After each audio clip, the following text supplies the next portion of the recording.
o ex-ministro da Justiça que sucedeu Vossa Excelência fugiu para os Estados Unidos, fugiu. Eu sou advogado de ninguém e jogou o celular dele no lixo. Eu não sou advogado e foi preso. Ninguém. E agora Vossa Excelência,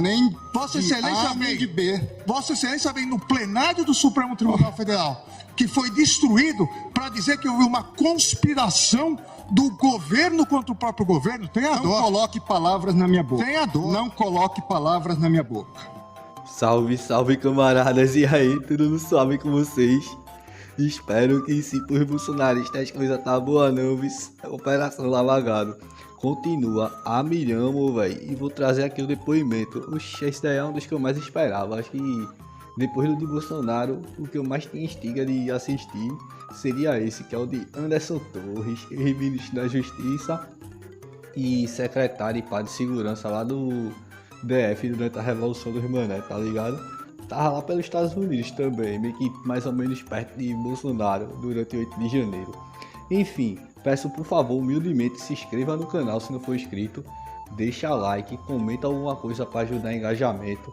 Se puder fortalecer no Pix, agora só se puder mesmo, eu peço que envie no e-mail ajudaefilosofiamarginal@gmail.com. Pode ser com qualquer valor, tá ligado? E é isso, vou nem alongar muito na introdução pra gente dar a sacada logo no vídeo. Bora lá, é fogo no gado, papai, que venha muito churrasco pra nós. Eu chamo a mesa principal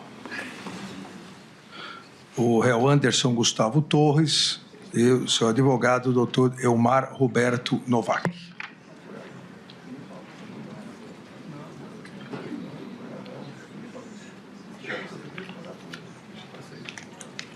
Por favor.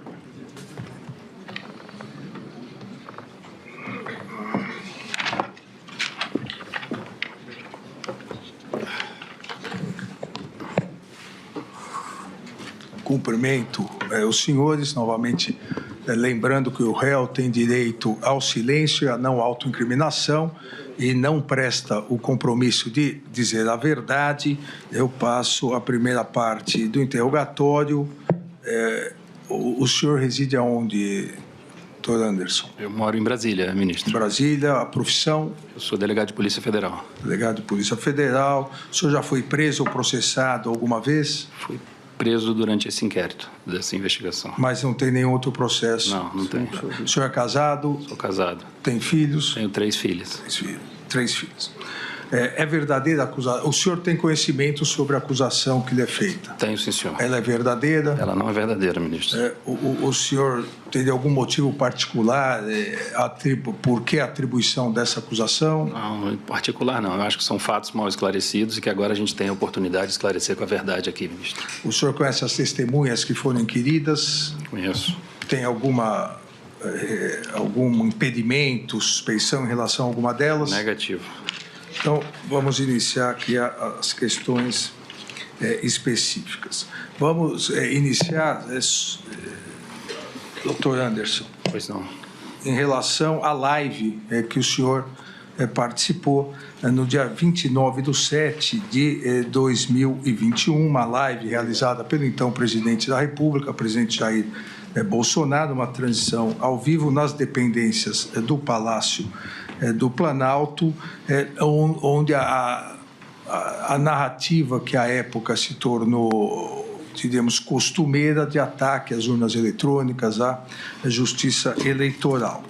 E o senhor participou, o senhor foi chamado a participar, e há uma parte que é narrada nos fatos, tanto na Polícia Federal, no relatório da Polícia Federal, quanto também na denúncia do Procurador-Geral da República, com a participação do senhor, abre aspas, com licença, presidente, corroborando aí as informações e a questão do voto auditável, eu acho importante a gente trazer à tona alguns relatórios. E aí o senhor participa dessa live.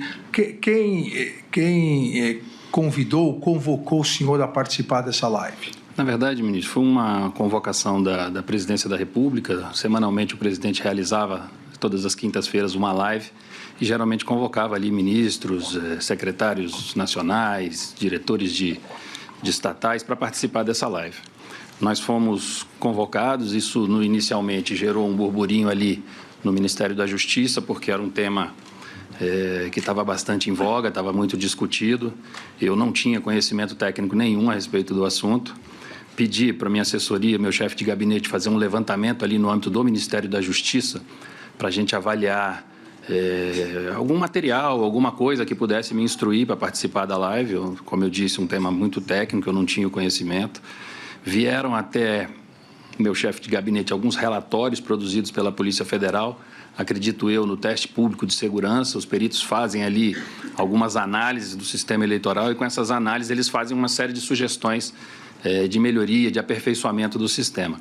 Isso veio até mim, meu staff ali leu tudo que veio, marcou com a caneta daquela Lumicolor ali tudo que eles entendiam que dissertava que eu poderia acrescentar numa live que tratasse sobre esse assunto, e assim foi feito. Eu peguei esse material, fui até o Palácio da Alvorada, foi uma live que durou 2 horas e 50 minutos, a minha participação é em torno de 4 minutos ao final, onde eu tive a oportunidade de ler esses relatórios. Ler o que foi sublinhado pela minha assessoria, eu li apenas parte deles, foi muito rápida a minha participação e foi assim que se deu a minha participação, ministro, apenas lendo esses relatórios. Seja antes dessa live, ou durante ou depois, logo após essa live, em algum momento o então presidente Jair Bolsonaro pediu que o senhor, como ministro da Justiça, trouxesse elementos para corroborar essa narrativa de que as urnas eletrônicas eram fraudáveis? Na verdade, ministro, no âmbito do Ministério da Justiça, propriamente dito, sem ser através da Polícia Federal, nós não temos setor nem área nenhuma que trabalhe com essa questão de urnas eletrônicas. A Polícia Federal, a Polícia Judiciária Eleitoral, ela tem todo um interesse, ela faz as apurações, todas as informações de fraude ou de crimes eleitorais que chegam, ela apura isso, mas, tecnicamente falando, nós não temos nada que aponte fraude nas urnas eleitorais. Nunca chegou essa notícia até mim enfim, eu passava isso quando era questionado pelo presidente ou por qualquer autoridade, eu sempre passei isso, que nós não tínhamos tecnicamente nada a dizer sobre as urnas eletrônicas. Então, o senhor confirma o seu depoimento de 26/8/2022, que, além de confirmar a participação da live, o senhor disse, entre aspas, não foi possível depreender no material que teve acesso a existência de fraude ou manipulação de voto. Perfeito. O material que eu tive acesso, eram sugestões de melhorias às urnas eletrônicas. Vamos agora, doutor Anderson, passar para uma outra questão importante, que foi a sua participação na reunião ministerial realizada em 5 de julho de 2022. O senhor se recorda dessa reunião? Sim, senhor. O senhor foi convocado pelo presidente? Sim, senhor. Reunião ministerial dos 23 ministros. Não, o senhor, nessa reunião ministerial, se manifestou sobre vários assuntos, vários trechos aqui, e eu vou ler alguns trechos, porque gostaria de saber exatamente o que o senhor quis dizer com essas manifestações. A palavra foi passada ao senhor na condição de então ministro da Justiça, o senhor primeiro iniciou dizendo: bom dia a todos, senhor presidente. Com a sua licença, eu venho falando um pouco sobre tudo isso aí que eu queria falar, e tudo isso aí foi a manifestação anterior do presidente com a narrativa contrária à justiça eleitoral, contra as urnas. E aí o senhor fala, abre aspas, tem muitos aqui que eu não sei nem se tem estrutura para ouvir o que a gente está falando aqui. Com todo respeito a todos, mas eu queria começar com uma frase que o presidente colocou aqui, que eu acho muito verdadeira. É o exemplo da Bolívia, é o grande exemplo para todos nós. Senhores, todos vão se foder. Eu quero deixar bem claro isso, porque eu não estou dizendo o quê, eu quero que cada um pense no que fazer previamente, porque todos vão se foder. Por que o senhor quis dizer isso? Numa reunião ministerial, onde diríamos, o assunto deturpou por uma questão eleitoral, política eleitoral. O que o senhor quis dizer com isso, comparando a situação eleitoral do Brasil com a Bolívia, e que todos iriam... Ministro, eu peço desculpas pelas palavras, realmente faltei com a polidez ali num momento que não deveria, era uma reunião fechada, talvez eu não estivesse muito bem naquele dia e acabei me excedendo nas palavras. O que eu quis dizer com isso aí, ministro, é que se nós perdêssemos a eleição, tudo que foi construído no governo do presidente Bolsonaro, e eu considero um governo de muitas entregas, um governo de muita austeridade, tudo isso seria perdido, todo o nosso trabalho seria perdido. Essa era a minha visão. Talvez eu não tenha usado as melhores palavras na reunião, mas o que eu queria mostrar para os meus colegas era isso, era pedir empenho a todos. Nós estávamos perto da eleição, pedir que todos, assim, dentro de suas pastas, pudessem demonstrar tudo aquilo que o governo fez, todas aquelas entregas. Era mais para que as pessoas ali, para que a gente realmente se unisse naquele momento para ganhar a eleição. Entendi, doutor Anderson. Então explica aí, Xandão, por favor, que eu não tive essas capacidades de entender não, tá ligado? Pra mim a resposta dele foi totalmente desconexa das palavras que ele deu, isso na real. Há ainda um outro trecho em que o senhor diz, abre aspas, porque realmente é ameaçador o que está acontecendo. O que seria ameaçador, doutor Anderson? Esse pedaço apenas eu não consigo me lembrar, ministro. Então, eu continuo aqui. Porque realmente é ameaçador o que está acontecendo. Do lado de lá, ameaça, ministro, direta de lá para cá. Se meta e eu lhe prendo.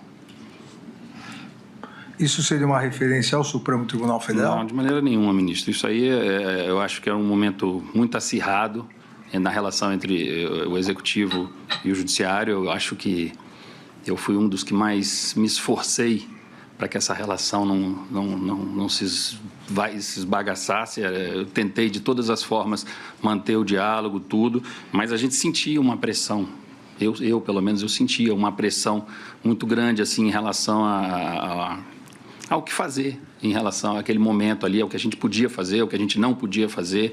Havia todos os dias uma série de proibições e a gente ficava meio perdido, meio sem saber o que fazer. Não era contra o STF não, viu? Era com o Poder Judiciário. Mesmo, na moral, pô, como é que o Bolsonaro consegue achar tanta gente incapaz, hein? Eu vou continuar aqui no trecho para o senhor ficar à vontade, como disse, para esclarecer, se achar que é o caso, obviamente esclarecer em virtude do seu direito ao silêncio. Continua aqui, entre aspas, se meta e eu lhe prendo, se meta e caça o seu mandato, questione, quer dizer, a gente não pode questionar, é o fim do mundo, senhores. Qualquer um aqui tem medo na hora que digita a senha, qualquer um aqui. Quem digita a senha do banco para transferir R$300 de uma conta para outra, não fica preocupado se essa senha está sendo hackeada? Que dirá um sistema desse tamanho? O senhor estava se referindo aqui, obviamente, ao sistema eleitoral. Com esse tanto de indício, a gente precisa atuar agora.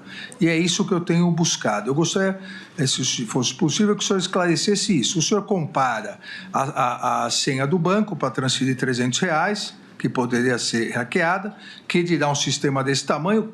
Com esse tanto de indício, a gente precisa atuar. Quais seriam os indícios? Volto naquela questão, ministro, das sugestões da perícia da Polícia Federal. Eu sempre me pautei com base naquilo ali. Todas as minhas opiniões colocadas foram no que eu li naqueles relatórios. Então, diante de um sistema tão grande, diante de indícios a todo momento, não sei se verdadeiros ou falsos, mas naquele momento ali era uma enxurrada de informações a respeito disso, e eu questionava ali a questão da implementação dessas medidas. Doutor Anderson, aqui é importante essa questão, porque qualquer do povo pode confundir indício com fofoca, com fake news, com desinformação. Mas o senhor, como o senhor disse, é delegado da Polícia Federal. O senhor sabe que indício é um termo técnico que corresponde a início de provas. O senhor tinha algum indício de fraude às urnas? Exatamente, eu não tinha, ministro. Tanto que, na sequência aí, eu achei aqui o pedaço que eu coloco, não estou desrespeitando poder nenhum. Não estou querendo atropelar ninguém, eu deixo isso bem claro. Eram só colocações pessoais minhas ali naquela reunião. Ainda em relação a essa reunião... Eu lembrei agora de Dino, tá ligado? Não, com o Ramagem, que o Ramagem falando um monte de arreneira lá, ele olha assim pro auxiliar dele, esse daí que era da Polícia Federal. Meu irmão, na moral, como é que essa galera virou Polícia Federal, meu irmão? Eu não consigo entender não, na real, pô. O senhor necessitou apenas de 2 viaturas, como nós todos vimos.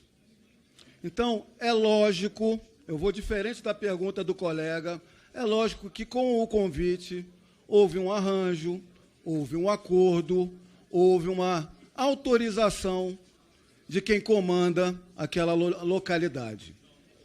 A sua visita foi uma surpresa geral e lógico que houve críticas, é natural.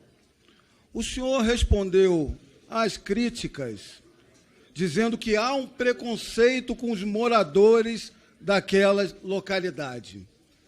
É muito triste fazer uma narrativa de um vínculo entre os trabalhadores daquela região, pobres, com os traficantes, com as facções criminosas, de que eles são as principais vítimas.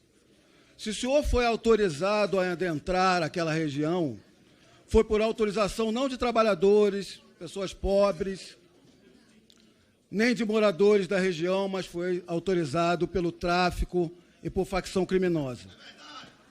São essas pessoas que promovem o estado de guerra que nós vivemos e a ausência de Estado nessa localidade.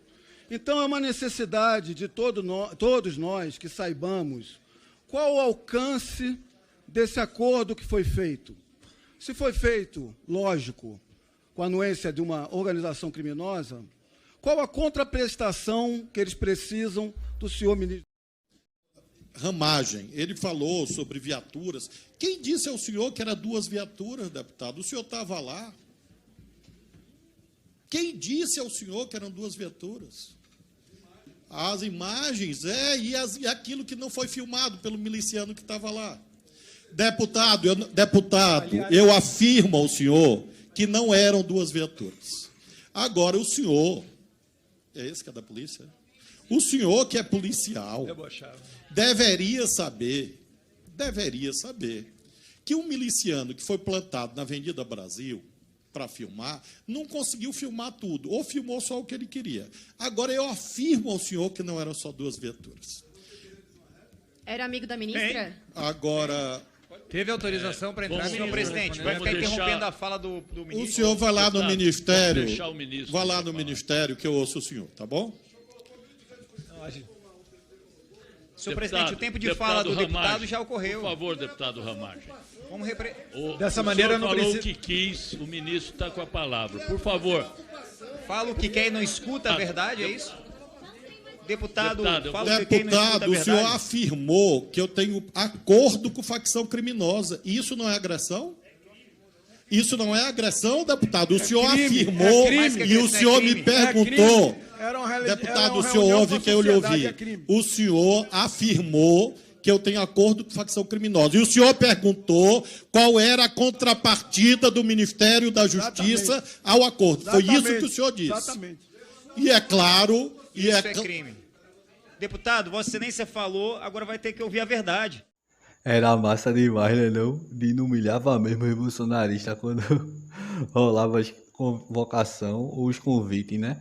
Agora, vê só, meu irmão, o cara tem que ter um nível de canalice muito grande na personalidade pra fazer um bagulho desse sabendo que tá sendo gravado. O cara afirma o bagulho sabendo que tá sendo gravado e uns minutos depois que tá negando. É muita cara de pau, pô. Lembrando, né, a todos que a reunião foi gravada pela própria reunião e os vídeos e áudios chegaram a partir da apreensão determinada por ordem judicial, apreensão feita pela Polícia Federal. Aí o senhor continua. Olha, cuidado com isso, cuidado com aquilo. Esses cuidados têm 6, 7 anos que foi naquela live, voltamos à live, naquela live que eu li esses relatórios e eles iam lá desdizendo um monte de coisa lá. E quando eu li os relatórios, me jogaram para dentro do inquérito. Porque vai falar do quê? De um relatório de um perito criminal da Polícia Federal, que há 6, 7 anos está dizendo tem que fazer isso, cuidado com aquilo, o que foi feito, acataram isso, fizeram isso. Ministro, está mentindo aí, ó. Tudo que foi falado, esse aperfeiçoamento foi colocado. Agora vem as Forças Armadas fazer uma série de observações.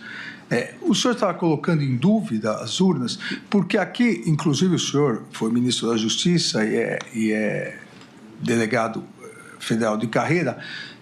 Foi criada, e vai ser esclarecido isso na ação penal, foi criada uma narrativa que existiria um inquérito requisitado pela então presidente do Tribunal Superior Eleitoral, a ministra Rosa Weber, que depois veio a ser a nossa presidente no Supremo Tribunal Federal, e que esse inquérito trazia várias fraudes uma narrativa falsa, uma desinformação, tanto que, a pedido da própria defesa, esse inquérito está juntado nos autos, a pedido das defesas. Aqui nesse trecho, o senhor que acabou de dizer em relação à live e depois confirmou o seu depoimento da polícia que nunca teve nenhum indício, nenhuma prova de fraude. Na reunião, o senhor estaria incitando a questão de fraude? Eu queria que o senhor esclarecesse isso. Negativo, Excelência. Aqui eu volto e falo da live, das recomendações feitas pelos peritos da Polícia Federal. Todas as minhas falas, eu nunca questionei a lisura do processo eleitoral, todas as minhas falas são em relação às sugestões de melhorias que os peritos me trouxeram naqueles documentos. Eu até tenho aqui os documentos, tenho o que eu li na live, enfim, são sugestões técnicas e foi nesse sentido que eu falei todas essas palavras aí, ministro. A denúncia, a acusação feita pela Polícia Federal, a acusação feita pelo Ministério Público, pela Procuradoria-Geral da República, com base na investigação feita pela Polícia Federal, coloca, inclusive, a existência, já foi recebida a denúncia aqui pela primeira turma, o núcleo 4, que é o núcleo 3, perdão, que é o núcleo de desinformação, coloca que havia, nesse contexto de preparação e depois execução de tentativa de golpe e atentado contra o Estado Democrático de Direito, um núcleo de desinformação. E esse núcleo de desinformação, a partir da produção de notícias falsas, notícias fraudulentas, é disseminado nas redes sociais. E nessa reunião, o senhor, eu também tive a honra e a possibilidade de ser ministro da Justiça, sabemos o peso que tem numa reunião ministerial a fala do ministro da Justiça em relação a questões criminais. O senhor diz, abre aspas, mas estamos aí, presidente, desentranhando a velha relação do PT com o PCC. A velha relação do PT com o PCC. Isso está vindo aí através de depoimentos que estão sendo há muito aguardados. Isso tudo está vindo à tona. Isso não é mentira. Então, muita coisa estão vindo à tona, muita coisa que a população sabe, mas tudo precisa ser rememorado. O senhor, porque das duas uma, ou o senhor tinha esses elementos, e aí tinha que tomar uma providência como ministro da Justiça, que não houve, ou o senhor não tinha esses elementos e aí contribuía com o núcleo de desinformação. Em que contexto foi dito isso, doutor Anderson? Ministro, a reunião foi no dia 5 de julho de 2022. 5 de julho de 2022, às vésperas da eleição. Sim, no dia 1º de julho de 2022, ministro, 4 dias antes, e no dia 2 de julho do mesmo ano, 3 dias antes, saíram essas duas matérias aqui, ministro, que eu até trouxe, uma matéria da Veja e uma da CNN. O título de uma, Marcos Valério delata a relação do PT com o PCC. A outra, em suposta delação, Marcos Valério em delação, Marcos Valério cita suposta ligação do PT com o PCC. Foi com base nessas duas matérias, eu não tinha um conhecimento interno da Polícia Federal a respeito disso, mas foi com base nessas duas matérias que eu falei. Essas duas matérias, os depoimentos foram feitos à Polícia Federal e, muito provavelmente, disso aqui resultou uma investigação. Internamente na Polícia Federal, o senhor sabe que nós não temos acesso, eles cuidam lá dos procedimentos internos dele. Mas eu falei isso aí com base exclusivamente nessas duas matérias que tinham saído na mesma semana da reunião. Há também aqui, depois dessas declarações na reunião, há declarações, após as suas declarações, hoje réu, Walter Braga Neto, que, inclusive, em julho não era mais ministro, porque já estava desincompatibilizado, mas, mesmo assim, estava participando de um ato oficial no Palácio, numa reunião ministerial. Ele disse, saiu uma notícia agora dizendo, o Fachin dizendo que a auditoria não muda resultado da eleição. Não sei se os senhores já viram isso. Ao que o senhor responde, depois que der merda, não muda nada, não. E, nesse contexto, então, o presidente Bolsonaro afirmou que deveria tomar uma providência, mas não ficaria sozinho nessa guerra. Aqui, de novo, era um ataque às urnas eletrônicas e à justiça eleitoral? De maneira nenhuma, ministro. O que eu disse aí foi que se perder a eleição, já era. Se perder a eleição, não há mais o que fazer. Foi isso que eu quis dizer, claro que de uma forma aí mal educada, mas o que eu quis dizer ali era exatamente isso, que nós precisávamos trabalhar para ganhar a eleição. Ah, tá certo, pô, esse bicho aí não é criminoso não, ele é um mal criado, né? Ai, meu Deus do céu. Doutor Anderson, vamos mudar agora o tópico, um outro tópico que acho que o senhor também tem interesse em ver esclarecido, que é a utilização indevida da estrutura da Polícia Rodoviária Federal, principalmente no segundo turno das eleições. E aqui num outro núcleo também denunciada, a denúncia já recebida, em relação à delegada de Polícia Federal, Marília Ferreira Alencar, então diretora de inteligência do Ministério da Justiça e Segurança Pública. Foi o senhor que nomeou a doutora Marília Ferreira Alencar? Foi, sim, senhor. Ela era uma pessoa da sua confiança? Da minha confiança, trabalhava comigo na Associação dos Delegados. O senhor tem contato que ela solicitou a realização de boletins de inteligência voltado aos resultados do primeiro turno para, com isso, realizar operações, e essa imputação da Procuradoria-Geral, para realizar operações direcionadas no segundo turno?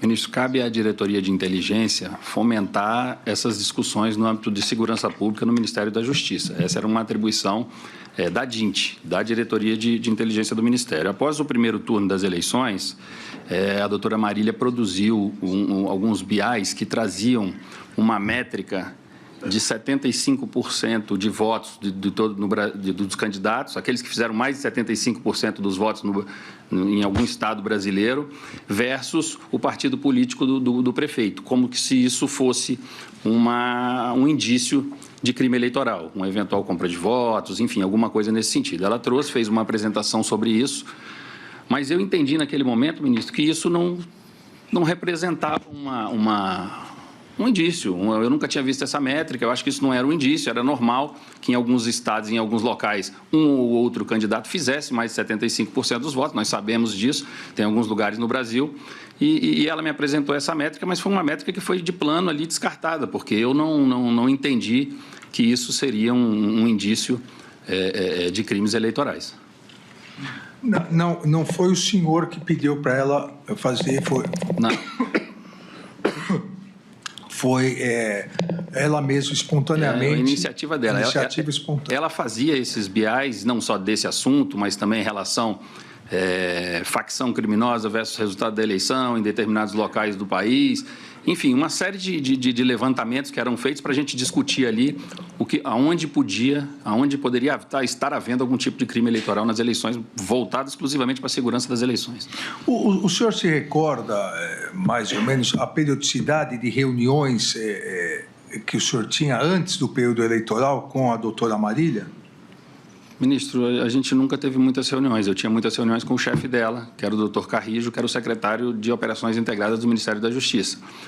As reuniões eram com ele. Ela trazia as questões da inteligência quando havia alguma coisa mais grave, alguma informação mais relevante, e participava muito de reuniões quando a gente chamava a Secretaria de Operações como um todo para a gente discutir determinados temas. Ela era diretora na Secretaria de Operações.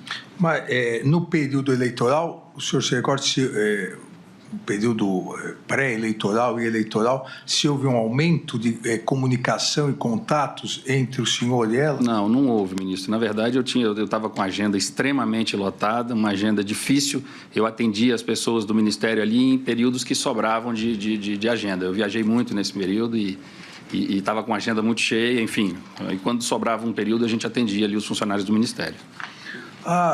A Polícia Federal apreendeu o celular da doutora Marília Ferreira de Alencar e extraiu diversos dados que constam nos autos, mas nesse período pré-eleitoral há algumas trocas de mensagens com o senhor, mas todas as mensagens excluídas, né? Havia a exclusão da mensagem em relação a essas. Diferentemente de outras, não houve a possibilidade de recuperá-las. O senhor se recorda do qual? Porque o senhor mesmo disse ela não era uma subordinada direta do senhor. Não era. Havia o doutor Carrijo, então o senhor se referia mais a ele. Então, normalmente, a troca de mensagens deveria ser com o doutor Carrijo. Então, o senhor se recorda? Não, pode ser matérias. Ela me mandava muitas matérias jornalísticas, muita coisa que estava andando nos grupos da própria Polícia Federal. Como ela estava na inteligência, ela monitorava isso. Nós dois, como delegados de carreira, muita coisa de interesse nosso ali andando nos grupos da Polícia Federal. Ela fazia essa filtragem e me mandava bastante. Mas por que, então, essas mensagens o senhor excluiu, o senhor e ela excluíram? Ela? Eu acho que não fui eu que excluí, ministro. Está excluído para os dois, aquela exclusão. Sei. Eu acho que não me recordo de excluir. Eu limpava meu telefone uma vez por semana, mas não me recordo de ter excluído. Porque, até aproveitando aqui essa questão, o seu aparelho celular não foi possível a análise, porque quando do seu retorno dos Estados Unidos, o aparelho ficou por lá. Houve o extravio do aparelho celular? Eu perdi meu telefone, ministro, ali, naquele momento. Acho que até aquele momento, o momento mais duro da minha vida, né? Eu, com 3 crianças pequenas nos Estados Unidos, saí daqui como secretário de segurança e saiu minha prisão no dia 10. Isso me deixou completamente transtornado. Eu não tenho vergonha de falar, realmente. Eu perdi o equilíbrio completamente com aquela notícia da prisão. 3 crianças pequenas nos Estados Unidos, a primeira vez. A realização de um sonho das crianças se tornou um pesadelo para mim. E, nesse contexto, eu acabei perdendo meu celular, perdi uns dólares, E isso foi muito ruim para a minha defesa, ministro. Como eu disse ao senhor, eu não tinha nada a esconder, tanto que cheguei aqui, forneci a senha da nuvem do celular para a Polícia Federal. Ali tinha muita coisa que me ajudaria, as mensagens que eu troquei no dia do 8 de janeiro, as mensagens que eu mandei desesperado lá dos Estados Unidos para o meu adjunto, apesar de que o celular dele foi periciado, o celular do governador Ibanez foi periciado, o celular da doutora Marília foi periciado, e mostra a lisura e a preocupação minha em relação a tudo que aconteceu, ministro. Foi extraído também do celular da doutora Marília dados de extração, essa planilha de diversos partidos, desses dados, uma planilha enviada em dia 21 de outubro de 2022. O senhor teve contato com essa planilha? Se foi o documento que ela me apresentou em reunião, sim. Se não foi, não.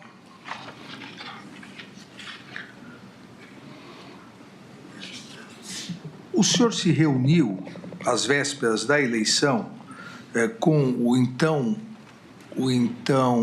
diretor da Polícia Rodoviária Federal, Silvinei Vasques, para tratar da operação que seria realizada no segundo turno das eleições? Nós fizemos uma reunião, ministro, no dia 19 de outubro, no Ministério da Justiça, uma reunião grande, onde estavam presentes lá os diretores, e quando eu digo os diretores, o diretor-geral, o diretor de combate ao crime organizado, o diretor de inteligência, assessores da Polícia Federal, da Polícia Rodoviária Federal, da Secretaria de Operações Integradas do Ministério da Justiça e o meu staff do gabinete. Era uma reunião com aproximadamente aí 15 a 20 pessoas ali no Ministério da Justiça, para tratar sobre a operação eleições.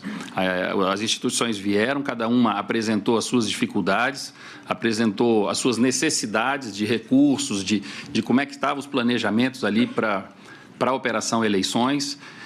Eu continuei pedindo empenho no combate aos crimes eleitorais, independente de partido, independente de local, independente de tudo. Isso é a minha orientação no Ministério da Justiça, sempre foi essa. E nós fizemos apenas essa reunião, onde foi tratado exatamente das questões gerais da operação eleição. Como o senhor sabe, nós, através do Centro Nacional de Comando e Controle, nós, Ministério da Justiça, a gente acompanha no dia da eleição toda a questão da segurança pública da eleição. É nossa responsabilidade ali monitorar online tudo que está acontecendo no Brasil. Nós temos representantes lá praticamente das 27 secretarias de segurança pública e a segurança pública e a garantia do direito ao voto para o eleitor brasileiro, isso é muito caro para o ministro da Justiça, para o Ministério da Justiça. Então, nós fizemos essa reunião para preparar o dia da eleição para que tudo transcorresse sem problemas. Então, após essa reunião, que como o senhor bem recordou, é do dia 19/10/2022, no dia 20, um dia após a reunião, no grupo em off, um grupo do qual alguns membros do Ministério da Justiça participavam, a doutora Marília comentou no grupo, entre aspas, achei que o 01, o senhor falou bem ontem na reunião, ao que Fernando, que é o Fernando de Souza de Oliveira, delegado, à época diretor de operações do Ministério Colega da Justiça, colega dela, ao que Fernando respondeu, falou bem, demais isento. O que Marília respondeu, isento porra nenhuma, meteu logo um 22. O que ela quis dizer com isso na reunião? Eu acho que isso foi uma brincadeira sem graça dela. Eu realmente não misturo as coisas, ministro. Eu não... É lógico, se o senhor me perguntar quem eu queria que ganhasse a eleição, eu não preciso nem responder. Mas eu não misturo as coisas, eu sou extremamente profissional e acho que foi uma infeliz brincadeira que ela fez aí nesse grupo. Eu não participava desse grupo, eu realmente não sei dizer ao senhor em que contexto foi isso. Mas, da minha parte, não teve isso.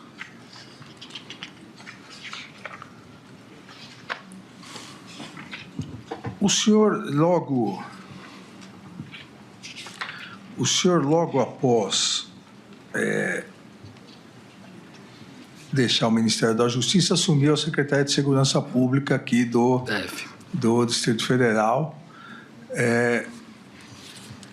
Qual foi a sua participação, assim que o senhor assumiu, qual foi a sua conduta em relação aos acampamentos, ou ao acampamento na frente do quartel aqui do Forte Apache, aqui do Comando do Planalto? Ministro, a partir do dia 12 de dezembro do ano anterior, eu fiquei bastante preocupado com a questão dos acampamentos. Até então, não havia tido nenhum ato violento, não havia tido nada, mas depois daqueles atos no centro de Brasília, a tentativa de invasão da sede da Polícia Federal e tudo aquilo que aconteceu ali no dia 12, eu fiquei, no mínimo, cismado com aqueles acampamentos.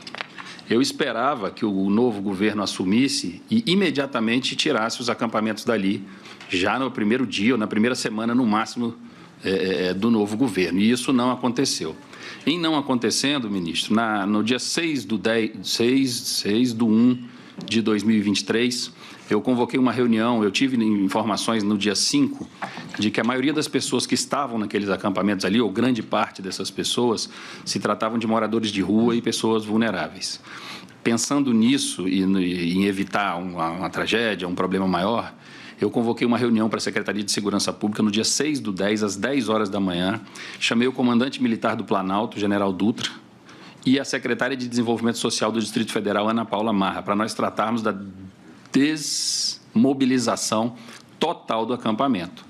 Dessa reunião ficou combinado que no dia 10, terça-feira, a doutora Ana Paula Marra, com a sua equipe, atuaria lá no local do acampamento para poder retirar os vulneráveis. E ali eles têm toda uma técnica de aproximação, de chegada, de retirada. Quem quisesse ir embora, eles têm passagem, eles pagam passagens, enfim.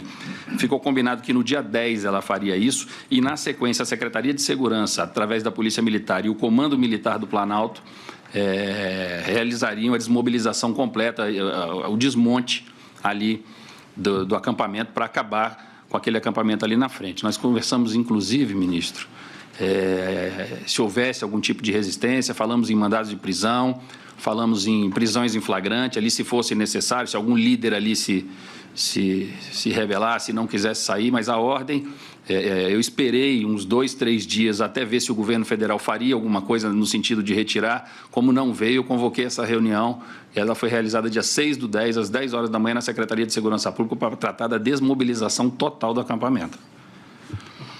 Eu aqui, nessa sequência, Anderson, eu vou repetir o que eu disse para o almirante Garnier, apesar de perceber que ele não acredita no ditado chinês, que coincidências não existem, mas quero que o senhor também tenha a possibilidade aqui, nesse momento de autodefesa, de, se quisesse, explicar.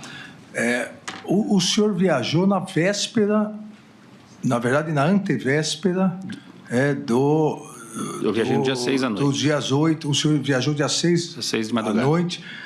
Como secretário de Segurança, o senhor se ausentou às vésperas da tentativa de golpe, do ataque violento armado à sede dos 3 poderes. Isso também, no dia 8, a Procuradoria-Geral da República denunciou, e o processo está, na verdade, já em alegações finais, ou, segundo a Procuradoria, a Polícia Militar, a cúpula da Polícia Militar também se omitiu. Foi uma coincidência, doutor? Ministro, o senhor pergunta a minha viagem? Isso. Não, minha viagem não foi uma coincidência, ministro. Eu preparei essa viagem para ser realizada no mês de julho de 2022. Em razão da sobrecarga de trabalho, eu não consegui viajar. Eu prometi isso para minhas filhas. Qual a data?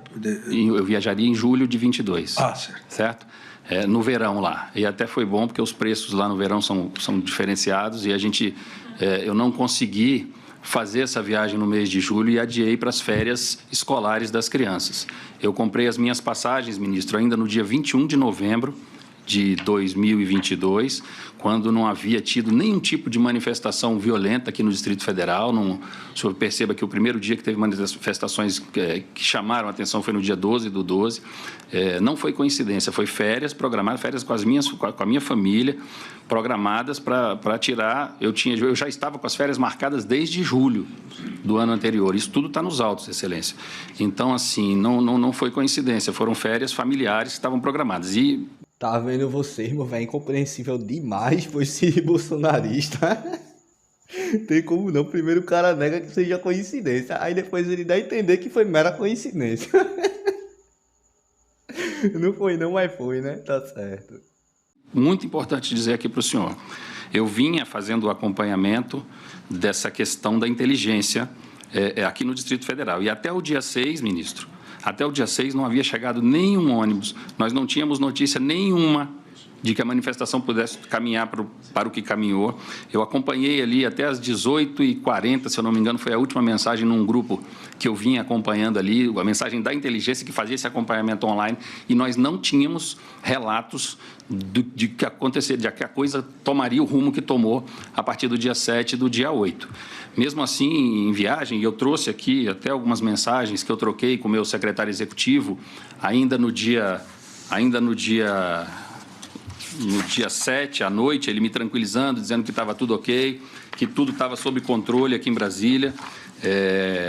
E outra coisa, ministro, antes de sair, ao mesmo tempo que estava tendo aquela reunião que eu falei para o senhor, do general Dutra, essa reunião era na sede da Secretaria. Ao lado da Secretaria tem a SOP, que é a Subsecretaria de Operações da Secretaria. Estava acontecendo uma reunião com várias entidades, inclusive representantes do Supremo Tribunal Federal, para tratar do protocolo de ações integradas, que é o que cabe ao secretário de Segurança do Distrito Federal sempre que tem uma manifestação, um evento, um jogo de futebol, um show, qualquer coisa. O secretário de Segurança Pública do Distrito Federal, a subsecretaria prepara um protocolo de ações integradas, onde vem todas as instituições interessadas no assunto, no caso a Polícia Militar, a Polícia Civil, o Corpo de Bombeiros, o DETRAN, enfim, uma série de instituições interessadas no assunto. Tem-se uma reunião ali, estabelece um monte de protocolos para todas aquelas instituições, e esses protocolos têm que ser cumpridos aí ao longo do evento, ou do show, ou do jogo, seja lá o que for. Eu gostaria, ministro, se o senhor me permite, de dizer algumas coisas aqui, eu quero ler porque é muita coisa, rapidinho, o que ficou previsto nesse protocolo de ações integradas, ministro, para que fosse cumprido no dia aqui. Foi um protocolo, eu assinei esse protocolo, sou eu que confirmo esse protocolo, eu assinei esse protocolo às 3h28 da tarde do dia 6, e o protocolo previa o fechamento da esplanada dos ministérios, o isolamento da Praça dos Três Poderes, isso é muito importante, vedada a utilização pelos participantes de instrumentos capazes de produzir lesões corporais e danos ao patrimônio, tais como os mastros de bandeira e material de cano PVC, material metálico, madeiras ou assemelhados, garrafas ou utensílios de vidros, facas, canivetes e objetos pontiagudos, mesmo de uso para alimentação. Tudo isso o PAI previa. Aí, como atribuições da Polícia Militar do Distrito Federal, planejar e executar ações de policiamento ostensivo com o objetivo de manter e preservar a ordem pública durante a realização do evento, empregando para esse fim efetivos e meios necessários conforme planejamento próprio da instituição e o acordado na reunião da Secretaria no dia 6 e 23. Impedir que os manifestantes utilizem objetos, materiais ou substâncias capazes de produzir lesão ou causar dano durante a marcha. Ficar em condições de empregar tropa especializada em controle de distúrbio, no caso de perturbação da ordem. Não permitir acesso a pessoas e veículos à Praça dos Três Poderes, conforme tratado em reunião do protocolo de ações. Manter o reforço do efetivo nas adjacências / perímetro interno dos prédios públicos de toda a extensão da esplanada dos ministérios, Congresso Nacional e Praça dos Três Poderes, bem como na Estação Rodoviária de Brasília. Então, ministro, eu viajei de certa forma, tranquilo. Eu tinha deixado esse protocolo assinado, tudo isso aqui para ser cumprido. Na reunião com o general Dutra, eu esqueci de colocar para o senhor, ele pegou o celular dele e falou: Anderson, olha aqui, ó, os acampamentos há 2 meses atrás. Aí ele: Anderson, olha o acampamento agora de manhã. Ele me mostrou isso, ministro. Essa foi a imagem que não me saiu da cabeça. O acampamento há 2 meses atrás, de gente, caminhão, lotado o acampamento. Naquela manhã, praticamente não se via pessoas, só se via tendas. Ele tinha as imagens daquele dia do acampamento. Então, foi nesse contexto, ministro. Eu viajei adotando todas as providências que o secretário de Segurança do Distrito Federal tem que tomar, principalmente deixando esse protocolo de ação integradas assinado para que fosse cumprido. Não, doutor Anderson, desse protocolo que o senhor acabou de fazer a leitura, nós podemos observar que no dia 8 nada foi respeitado. Houve a liberação para a esplanada dos ministérios, não houve o isolamento da Praça dos Três Poderes, houve a autorização ou a omissão para que os manifestantes utilizassem armas brancas, mastros, ou seja, Eu entendo o que o senhor diz aqui, até porque juntado aos autos esse protocolo, mas por que nada foi cumprido? Ministro. O senhor mesmo disse que, apesar de estar à distância, estava em contato com o seu secretário executivo. Estava. Ministro, apontar é difícil apontar, mas eu também não posso deixar de colocar aqui. Eu vejo que houve uma falha muito grave no cumprimento do protocolo. Houve uma falha muito grave no cumprimento do protocolo. O senhor perceba aqui que aqui prevê tropas especializadas, prevê o isolamento da Praça dos Três Poderes, que é uma coisa muito séria. Esse protocolo de ação integrada, ministro, para a gente que entende aqui do Distrito Federal, ele é considerado um protocolo gravoso, porque ele impacta muito na vida do brasiliense. O fechamento da esplanada impacta muito na vida do brasiliense. É uma coisa que a gente faz em poucos casos. Não são em muitos casos. Quando eu li esse protocolo à tarde que eu assinei, eu falei, esse protocolo está de bom tamanho para as informações que a gente tem, porque ele era um protocolo que eu chamo de gravoso, entendeu? E realmente, ministro, houve uma falha grave no cumprimento desse protocolo. É por isso que eu digo ao senhor, eu fui surpreendido com isso no domingo, né? Quando eu vi o que estava acontecendo aqui no domingo, eu tive informações, pedaços de informações, porque eu estava num parque na Disney. Quando eu tive a informação, eles já tinham entrado no Congresso e no Palácio do Planalto. Eu, desesperado, mando uma mensagem para o meu secretário executivo, uma mensagem que, inclusive, foi mal interpretada, que eu falei, não deixe chegar ao Supremo, porque o Supremo ainda estava preservado naquele momento. Eu mandei essa mensagem para o meu secretário executivo e liguei diversas vezes para o comandante da PM para perguntar para ele o que estava acontecendo, onde é que houve a falha, mas ele estava no meio da confusão, ele praticamente não me atendeu ali naquele momento. Eu falei rapidamente com ele, liguei para o governador, liguei para o Procurador-Geral de Justiça do DF, fiquei desesperado, liguei para todo mundo, porque eu realmente, do jeito que eu deixei as coisas em Brasília, é inimaginável que acontecesse o que aconteceu no 8 de janeiro, ministro. A grande verdade é essa. O protocolo teve uma falha grave no cumprimento dele. Agradeço, doutor Anderson. Vamos agora a um último assunto importante.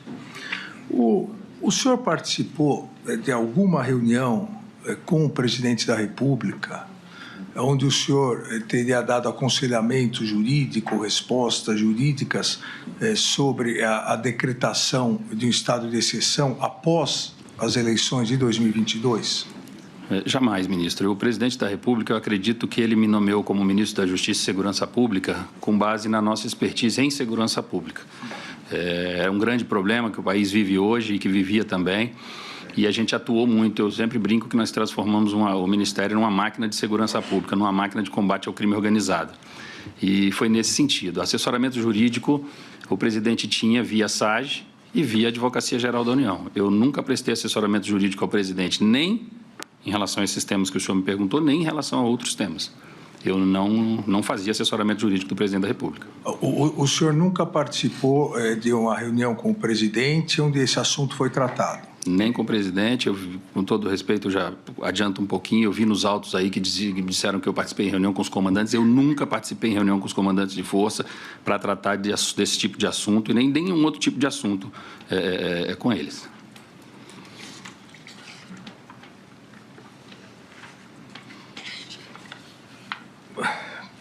Por que, então, doutor Anderson, a minuta do golpe foi encontrada na sua casa? A verdade, ministro, não é a minuta do golpe, né? Eu brinco que é a minuta do Google, né? Porque está no Google até hoje. Esse documento, ministro, foi entregue no meu gabinete, no Ministério da Justiça. Eu levava diariamente 2 pastas para minha residência, uma delas contendo a agenda do dia seguinte, eventuais minutas de discurso, coisas nesse sentido, e outra com documentos gerais que vinham no Ministério. Eu realmente nem me lembrava dessa minuta, fui ver isso quando foi apreendido pela Polícia Federal, foi uma surpresa. Foi um documento que eu tirei do envelope. Naquela época, o senhor devia, não sei se estava acompanhando, mas isso era voz corrente na esplanada dos ministérios, estava difícil trabalhar, inclusive a gente recebia minutas, ideias e uma série de coisas pelo WhatsApp, papel.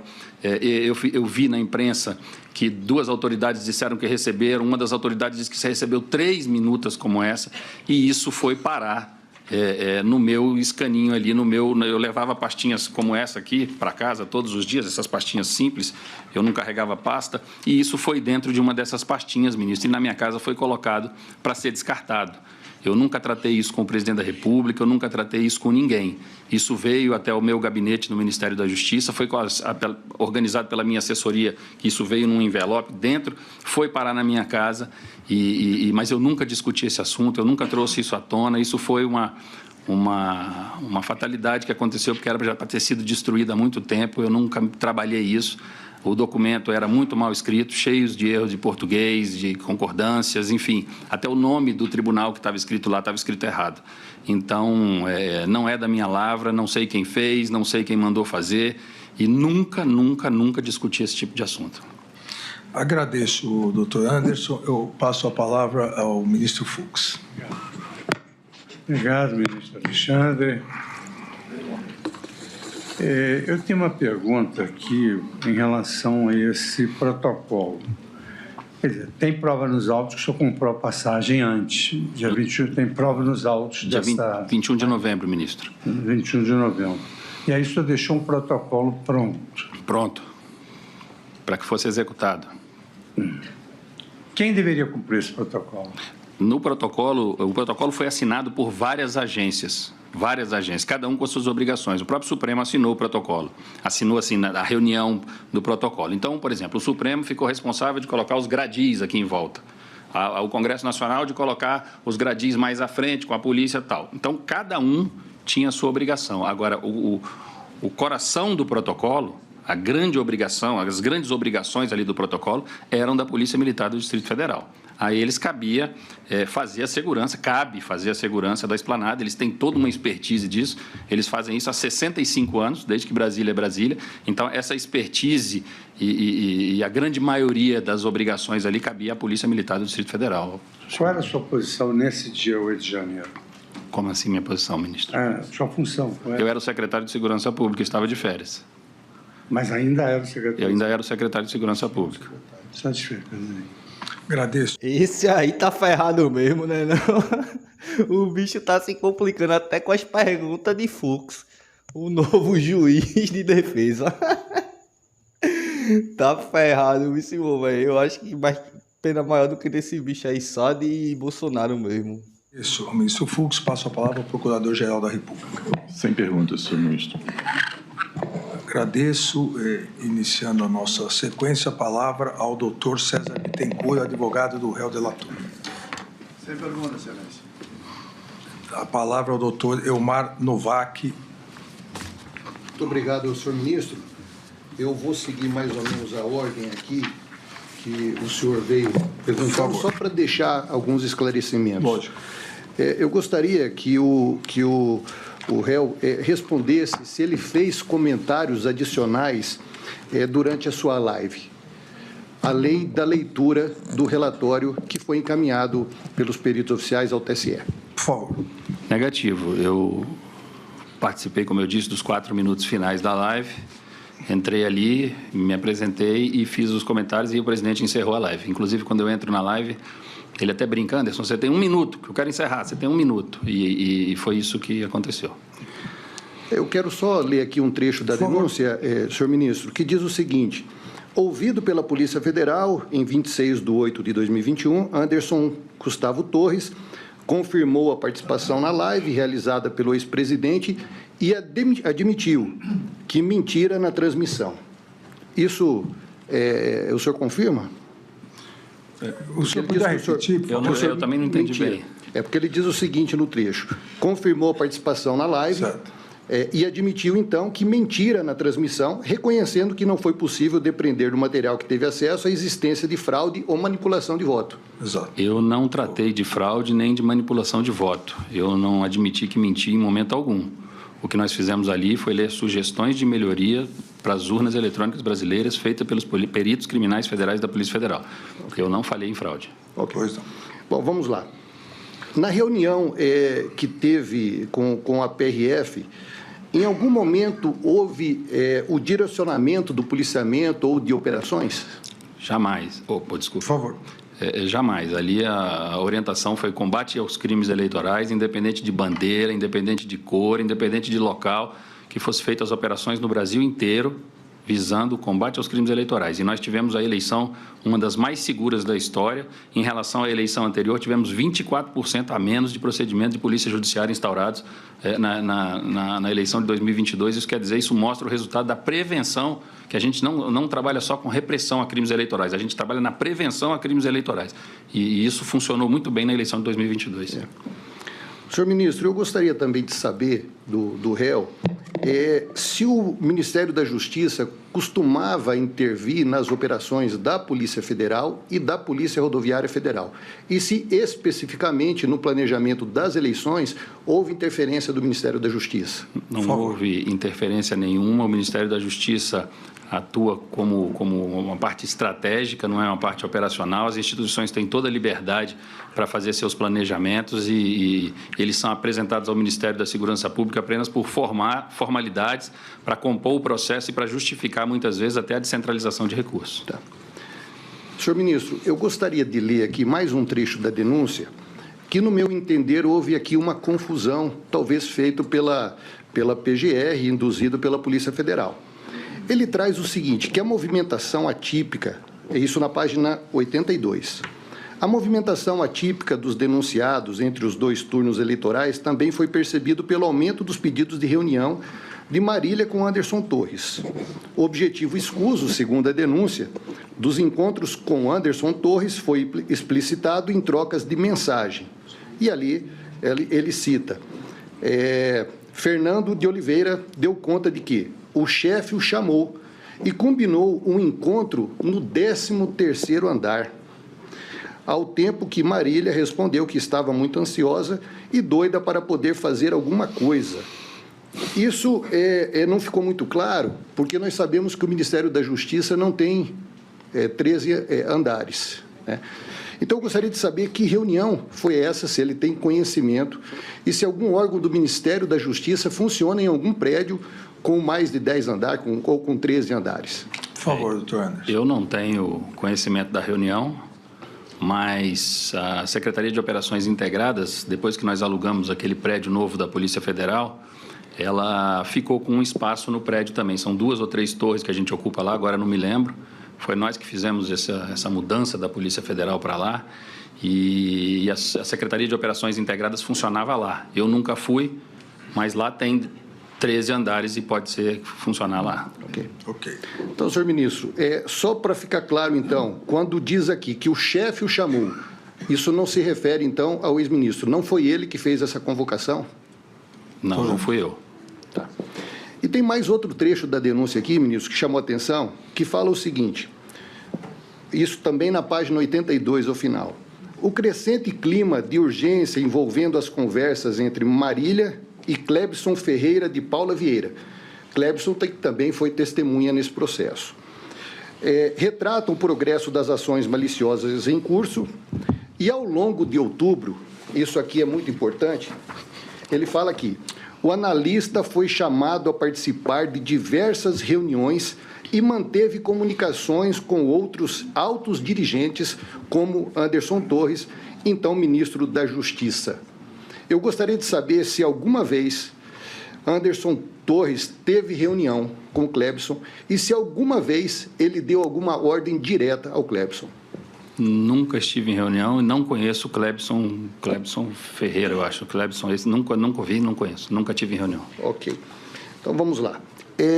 Nós falamos há pouco aqui, senhor ministro, sobre a questão da desmobilização dos acampamentos. Eu gostaria de saber como foi a iniciativa para convocar essa reunião e quem participou da reunião, só para que isso fique bem claro. Por favor. A iniciativa foi minha, eu pedi a reunião, eu tenho aqui até... Pode ler. Rapidamente aqui, no dia que ela mandou isso aqui para nós, meu chefe de gabinete, falando com a Ana Paula Marra. Boa noite, doutora. Como vai? Ela, tudo bem, e você? Ele fala, tudo bem, graças a Deus. Doutor Anderson pediu para convidar a senhora para uma reunião urgente sobre a desmobilização do pessoal do acampamento na área do QG do Exército. O general Dutra, comandante militar do Planalto, vem e é importante a presença da senhora. Se possível, amanhã às 10 horas aqui na secretaria. Ela diz, estarei aí. Muito obrigada. Então, assim, a iniciativa foi minha, eu pedi para chamar as pessoas para a gente tratar da desmobilização. Eu disse, eu esperava que isso tivesse sido feito no primeiro dia do governo do presidente Lula. Não fez, passou a semana, não fez. Quando chegou no final da semana, aquela situação me incomodando, eu chamei a reunião para que a gente montasse a operação e tirasse isso de lá o mais rápido possível. Eu não entendo isso, meu velho. Passou mais de 60 dias, tá ligado, não? Sobre a presidência de Bolsonaro, não desmontou e para esse bicho aí é normal. Agora Lula tinha que já chegar desmontando, né? Para vocês ficar acusando ele de autoritário e tal, essas fitas, né? Bom, senhor ministro, só ele poderia explicar, quando soube das invasões aos prédios públicos, o acusado se manifestou publicamente sobre isso? Me manifestei sim, ministro Alexandre. Peço só um minutinho para o senhor, que eu acho que até eu trouxe aqui.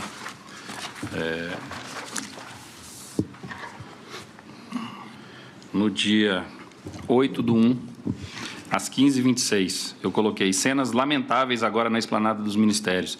Determinei ao setor de operações da Secretaria do Distrito de Segurança Pública do Distrito Federal providências imediatas para o restabelecimento da ordem no centro de Brasília.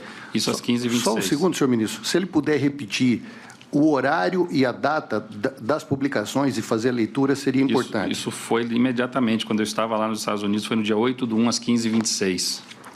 Aí, às 16h23, eu coloquei criminosos não sairão impunes. E às 16h25, eu coloquei inconcebível a desordem e inaceitável desrespeito às instituições. Determinei que todo o efetivo da PM e da Polícia Civil atue firmemente para que se restabeleça a ordem com a máxima urgência. Vandalismo e depredação serão combatidos com os rigores da lei. Eu coloquei, foram publicações minhas no antigo Twitter. Enquanto isso estava acontecendo aqui, eu não tinha mais o que fazer, eu estava do outro lado do mundo, eu realmente só podia me manifestar desse jeito aqui, em relação a isso, doutor. Bom, só agora pegando um gancho um pouco aqui, senhor ministro, na pergunta que foi feita pelo senhor ministro Fux, muita propriedade, eu gostaria só que ele explicasse o seguinte, no caso da ausência justificada do secretário, fica acéfala a secretaria? De maneira nenhuma. Nós temos um secretário executivo que assume imediatamente e o regimento da secretaria diz qualquer afastamento. Então, para qualquer afastamento do secretário, o secretário executivo assume, como assumiu o doutor Fernando naquela sexta-feira quando eu viajei. A gente continua se falando ali, ele manda as mensagens para mim e a gente... me dá um minutinho, ministro, só para eu... Fica tranquilo. Eu preparei uma papelada aqui, mas eu sempre me enrosco. Aqui. No dia 7/1, sábado, quando eu cheguei nos Estados Unidos, que eu viajei a noite toda, quando eu cheguei lá, ele mandou: bom dia, chefe, tudo tranquilo? Aí eu respondi para ele, não sei por quê, porque eu não estava no contexto, eu respondi sobre o pessoal do acampamento. Aí ele me responde, ok. Aí eu coloco, tranquilo. Ele falou, estamos monitorando desde ontem com o CIOB, que é o Centro Integrado de Operações de Brasília. As primeiras providências já foram tomadas por precaução, baseadas na inteligência. Fechamos parte da esplanada. Aí eu coloco, ok, atualize o governador. Aí, tá. Aí no dia 7 à noite, ele manda, boa noite, chefe. Desculpe perturbar o senhor em viagem. Só para dar o último informe. Eu combinei com o governador de passar informações 4 vezes ao dia para ele. Manhã, hora do almoço, final da tarde e final da noite. Então, falei com ele agora e no final da noite vou mandar um áudio.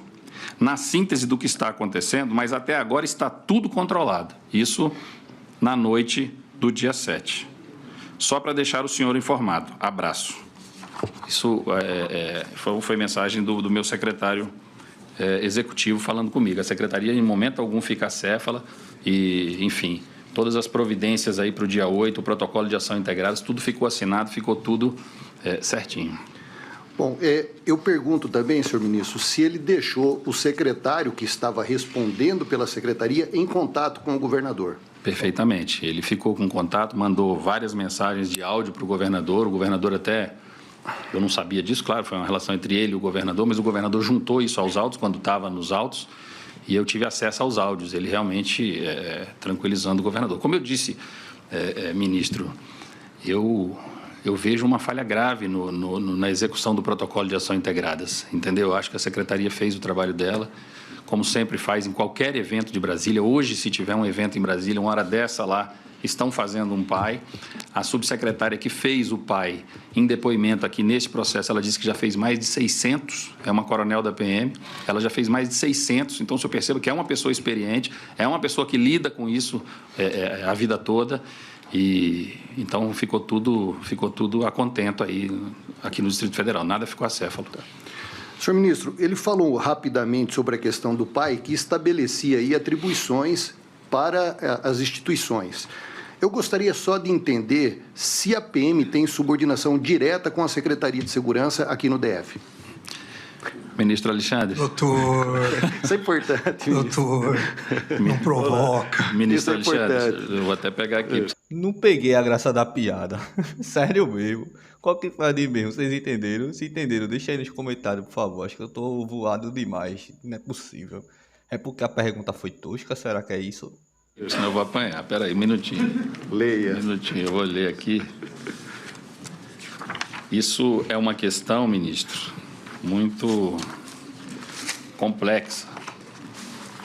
Essa é uma questão muito complexa aqui no Distrito Federal, e se o senhor me perguntar já de antemão se eu concordo, eu não concordo. Mas não me cabe concordar. E o senhor fez muito bem a intervenção, porque em São Paulo, ministro, em São Paulo, a Lei 616 de 1974, ela dispõe que a Organização Básica da Polícia Militar estabelece expressamente que a Polícia Militar subordina-se hierárquica, administrativa e funcionalmente ao Secretário de Segurança. Isso em São Paulo. Agora, aqui no Distrito Federal, ministro, em 1977 veio a Lei Orgânica da Polícia Militar do Distrito Federal e ela trazia essa subordinação ao Secretário de Segurança. Mas em 1986 isso foi revogado e ficou apenas a vinculação ao Secretário de Segurança. Mas pior do que isso, na minha opinião, e aí é minha opinião, é que em 2009 veio a Lei 12.086 e acabou inclusive com a vinculação. A Polícia Militar hoje ela é subordinada diretamente ao governador do Distrito Federal. Então, a Secretaria de Segurança Pública aqui do Distrito Federal, quando a gente fala que ela faz a integração das forças de segurança, é o que restou para a Secretaria de Segurança Pública do Distrito Federal. É fazer essa integração, trazer as forças, mas hoje ela se subordina, tem todas as relações administrativas e funcionais ao governador do Distrito Federal.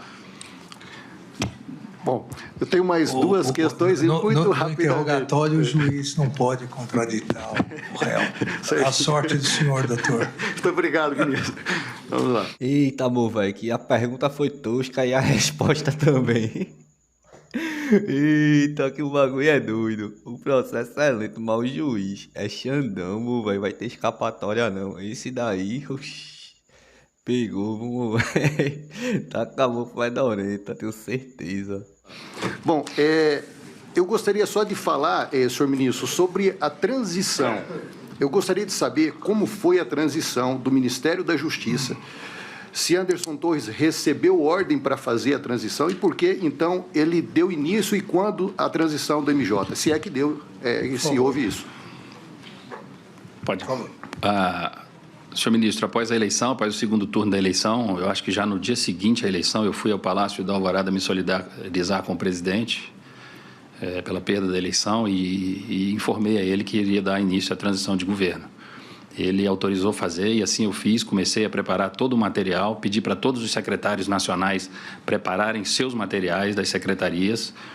Se eu não me engano, logo que o ministro Flávio Dino foi indicado para ser o ministro da Justiça, não sei se no primeiro ou no segundo dia, eu o recebi no Ministério da Justiça, com todos os meus secretários alinhados aqui, com pastinha na mão. Ele trouxe uma equipe, sentou do lado, ele sentou ao meu lado, a equipe sentou de frente para a minha equipe, e eu coloquei todas as secretarias à disposição do ministro Flávio Dino. Daí em diante, a transição começou, eles conversando diretamente as áreas técnicas ali, e eu acredito, porque na sequência eu fui a Araraquara inaugurar uma delegacia da Polícia Federal, São José do Rio Preto, e escutei uma entrevista do ministro Flávio Dino, na Hora do Brasil, ou em alguma coisa assim, ele falando que já havia encerrado os trabalhos de transição. Então, o nosso ministério foi um dos primeiros, se não o primeiro, a começar e terminar a transição de governo. Eu gostaria de saber se ele recebeu uma ordem de alguém para dar início a essa transição ou foi iniciativa própria. Por favor. Eu comuniquei, claro, não faria isso sem comunicar o presidente da República. Eu comuniquei ao presidente da República, ele autorizou e eu dei início à transição. E para finalizar, senhor ministro, eu gostaria só que ele explicasse rapidamente, que ele disse aqui no momento em que foi questionado por Vossa Excelência, que a perda do telefone dele foi muito ruim para a defesa. Eu gostaria que ele explicasse isso e explicasse também uma mensagem que ele colocou. Não deixe entrar no Supremo, porque essa mensagem na época foi muito questionada. Eu gostaria que ele explicasse essas duas situações. Por que a perda do telefone foi ruim para a defesa dele e o que ele quis dizer com essa mensagem. Não deixe entrar no Supremo. Eu fui acusado ali durante muito tempo, ministro. Desculpe. Por favor. Eu fui acusado ali no início, volto a dizer, foram os piores dias da minha vida, como se eu fosse o grande arquiteto de tudo que tinha acontecido, pelo fato de ter trabalhado com o presidente Bolsonaro e estar na secretaria. Então, o meu celular, as minhas mensagens, a clareza com que eu trato as questões, o profissionalismo com que eu sempre tratei o meu trabalho e as coisas, isso ajudaria muito. Tanto é que, volto a dizer, que todos os celulares que foram periciados, que tinham mensagens comigo, que tratavam comigo sobre os assuntos, o senhor perceba que eu sempre trato de forma profissional, eu sempre coloco a coisa como ela tem que ser. Eu não fico dourando a pílula, eu trabalho, eu sou muito sério em relação ao meu trabalho. E em relação à mensagem que eu mandei, naquele momento de desespero ali para o doutor Fernando, foi porque as cenas que eu recebi, aí eu comecei a receber cenas num grupo de WhatsApp, ali de inteligência, eles iam mandando recortes do que estava acontecendo aqui, porque eu não conseguia ver online o que estava acontecendo aqui, eu não conseguia acessar a televisão, eu estava na rua com minhas filhas lá nos Estados Unidos, eu recebi uma imagem onde eu via a rampa do Congresso ali tomada de gente e o Palácio do Planalto já invadido. E aí o Supremo não estava invadido. E aí eu mandei a mensagem, não deixe chegar ao Supremo, já que o estrago já está feito nesses dois órgãos, por favor, não deixe chegar ao Supremo. Ressalto, ministro, uma observação, enfim, eu fiz no depoimento da Polícia Federal, vou fazer aqui também, me chama muita atenção também a facilidade com que os manifestantes invadiram o Palácio do Planalto, tá? Um dos locais mais seguros que eu conheço é o Palácio do Planalto, me chamou a atenção a forma rápida com que invadiram aquilo lá e começaram a fazer aquela quebradeira. Várias vezes a gente frequentou o Palácio do Planalto, o senhor frequentou o Palácio do Planalto, a gente sabe que ali embaixo tem um batalhão que fica ali direto, o pessoal ali, sempre que a gente chegava, que a entrada principal estava bloqueada, a gente entrava pela outra entrada, a gente passava pelos militares ali, todos prontos. Me chama muita atenção a facilidade com que o Palácio do Planalto foi invadido. O Congresso e o Supremo, a gente sabe que não tem essa mesma segurança, essa forma de combater isso ali imediatamente. Me chamou muita atenção isso. Ó, pra aí como é que essa galera é, meu irmão, na real, pô. Porque, tipo, eu tô ligado que o chefe lá, que o comandante que tava lá, aquele Fernandes da Hora e tal, tá ligado? É muito bolsonarista e tudo mais, mas tinha como segurar não, meu irmão. Era muita gente indo pra cima, tá ligado? Os caras ainda meio que tentou segurar o bagulho das portas, só que enquanto eles estavam meio que resistindo ali na área das portas, a galera tava não deixando os vidros mais inteiros e entrando por lá, tá ligado não? A gente não tinha muito o que fazer não. Mas a mensagem foi mandada nesse sentido. O Supremo ainda estava preservado naquele momento que eu mandei a mensagem, ministro. Ok. Sem mais perguntas, ministro. Obrigado. Agradeço, doutor. Eu pergunto ao doutor Paulo Renato se tem alguma questão. Não, excelência, sem perguntas. Doutor Demóstenes. Sem perguntas, excelência. Doutor Matheus. Sem perguntas, excelência. Só para finalizar. Doutor Paulo Amador. Bom dia, ministro. Bom dia, ministro Fux. Bom dia, ministro Gonet. Sem perguntas, excelência. Doutor Andreu. Sem perguntas, excelência. Doutor Rodrigo. Agradeço, então. Ministro, só uma observação. Por favor. Rápida. Uma frase que eu sempre falei nos meus depoimentos e que eu não disse aqui, mas eu faço questão de dizer. Se o protocolo de ação integradas, o PAI, tivesse sido cumprido à risca, o 8 de janeiro não teria acontecido em Brasília. Isso o senhor pode ter certeza disso. Agradeço ao doutor Anderson, agradeço também ao doutor Novak. Muito obrigado. Obrigado. Agora tem como negar não, tá ligado? E boa parte da galera que estava designada para defender a Praça dos Três Poderes e Palácio também era a favor dos bolsonaristas, tanto na polícia como nos militares do exército. Pronto, eu vou trazer aqui um bagulho que nunca mais eu trouxe, mas é um trecho de uma conversa da galera do GSI e do coronel Fernandes da Hora também, estava envolvido ali. Bora dar só uma sacada, só para você ver o nível de ideia da galera, meu velho. Isso já assim que pouco, bem pouquinho antes dos homens entrar no palácio, tá ligado? Do choque e pá, pra poder prender o golpista, saca só.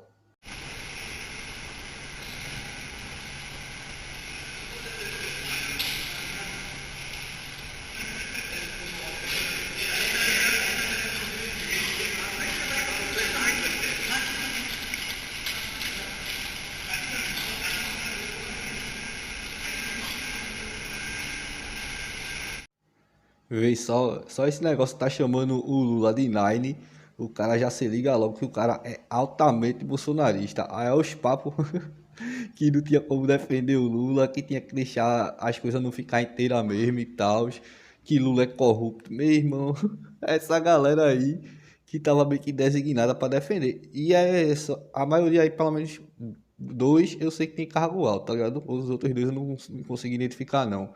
Um é o coronel Fernandes da Hora, ele que meio que mandava na galera do exército que tava aí para defender o palácio. E o outro bicho, ele tem meio que um cargo alto no GSI. Tem não, né? Deixa eu me retificar aqui. Tinha, que agora não tem mais. E dos depoimentos dele para a Polícia Federal, dá pra ver a parcialidade dele. O bicho se recusa mesmo, meu velho, a criticar esses negócios de acampamento e tal. Pronto, busquei aqui o nome do elemento, tá ligado, que era do GSI, é Tenente Coronel, no caso era do Exército, Alex Marcos Barbosa Santos. O cargo dele era ser adjunto da Coordenação Geral de Segurança de Instalações do GSI. E com os papos de deixar tudo ficar sem estar inteiro, meu irmão, papo. Até a hipocrisia do cargo do cara para as atitudes dele, tá ligado, não? Enfim, vou trazer aqui algumas imagens do Fernandes da Hora, só pra gente relembrar as astúcias dele.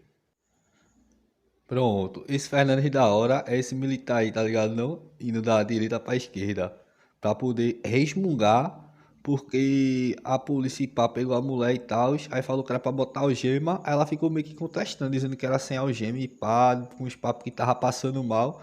Aí o policial colocou ela pro chão pra poder algemar e ficar de exemplo pros outros, né? Que é aí, mais de 100 pessoas. Imagina se não algema ela.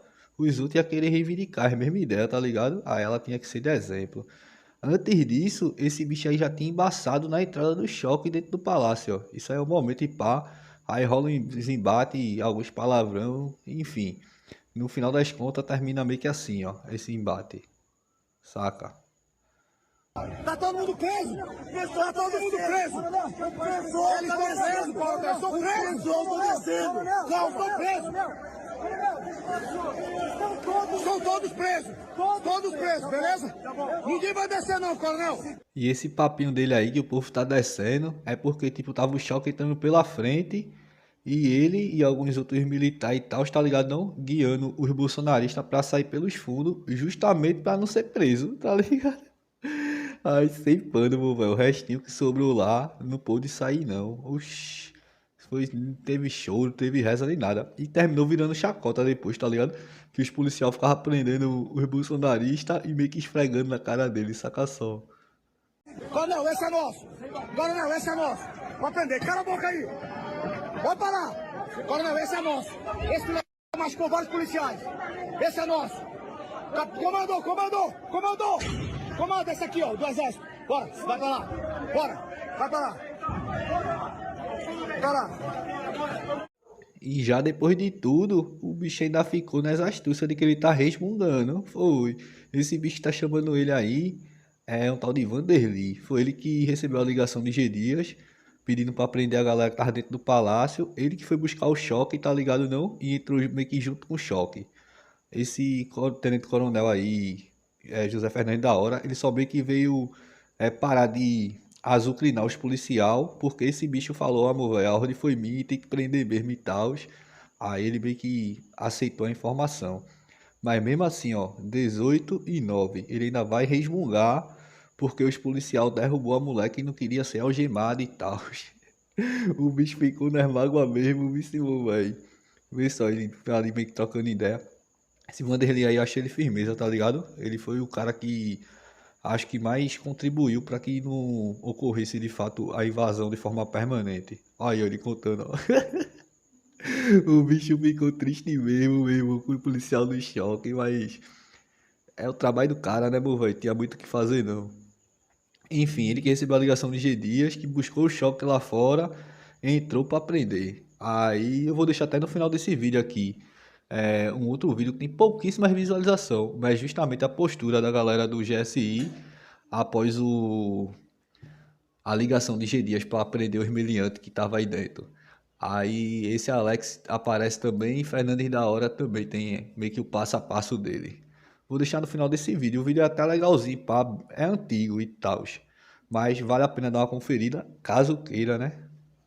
E enfim, era isso que eu tinha para trazer aqui, na verdade era só mais um depoimento, né?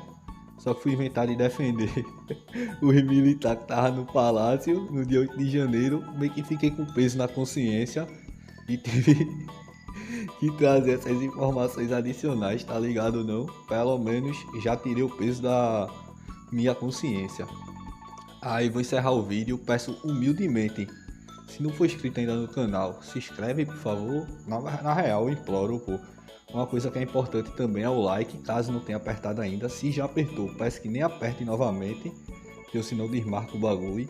E comentário é essencial para fazer o vídeo chegar mais longe, pode comentar qualquer coisa mesmo, na dúvida, deixa aquele bom e velho sem anistia para golpista, que o bolsonarista fica logo nervoso.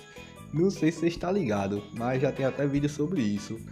De tanto ter comentário de sem anistia aqui no canal, já teve advogado de bolsonarista mandando reclamação para Xandão, que reencaminhou para Gonê, mas no final das contas deram os papos, que é só bagulho de liberdade de expressão mesmo. Então, deixa o sem anistia para golpista nos comentários, caso não tenha comentado nada. Se já comentou isso, pode deixar qualquer outra coisa, tá ligado não? É importante, de fato, impacta o coração deles, tá ligado? E as pernas também, que ficam assim, ó, com tremedeira. E esse ano, velho, vai ter pau de correr não, vai ser muito churrasco pra nós mesmo. É fogo no gado, papai, pra golpista sem anistia e também sem saidinha, que eles morgaram com essa fita.